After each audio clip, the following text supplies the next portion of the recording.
আরেকজন ধরা পড়েছেন দুবাইতে, বেনজির। প্রত্যেকের বিচার হবে, আল্লাহ তাআলা আমাদেরকে সেটা দেখাবে। অত্যাচারিত, নির্যাতিত, এগুলো নিয়ে কোনো দলীয় রাজনীতি করতে চাই না।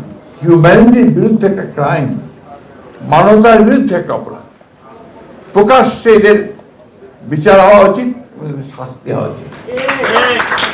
আল্লাহর অশেষ রহমতে সবচেয়ে ভয়াবহ যে লোকটা, এই জিয়া, সে ধরা পড়েছে, তার বিচার হচ্ছে। আরেকজন ধরা পড়েছেন দুবাইতে, বেনজির।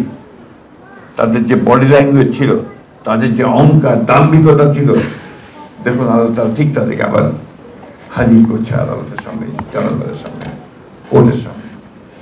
আমি বিশ্বাস করি একে একে প্রত্যেকটা ধরা পড়বে, প্রত্যেকের বিচার হবে, আল্লাহ তাআলা আমাদেরকে সেটা দেখাবে।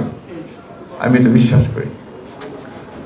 আমরা এই সব গুম হওয়া, অত্যাচারিত, নির্যাতিত, এগুলো নিয়ে কোনো দলীয় রাজনীতি করতে চাই না। এ ব্যাপারে আমরা সবাই এক। আমরা বিচার চাই, আমরা তাদের পাশে দাঁড়াতে চাই, তাদের স্বীকৃতি চাই, তাদের আইনের যে শক্তি, সেই শক্তি তাদের হাতে তুলে দিতে চাই।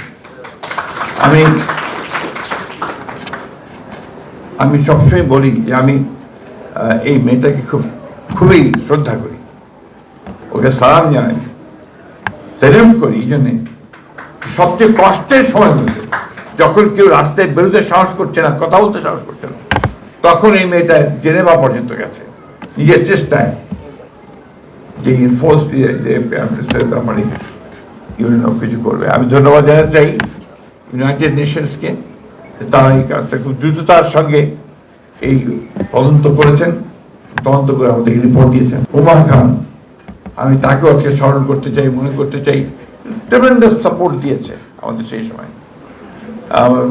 সেই সময় ইউএনডিপিতে ছিলেন আমাদের গোয়েন, উনি আমাদেরকে প্রচণ্ড সমর্থন দিয়েছেন। আমরা সাহস পেতাম, তাদের সঙ্গে কথা বললে ওই সময় আমরা সাহস পেয়েছি।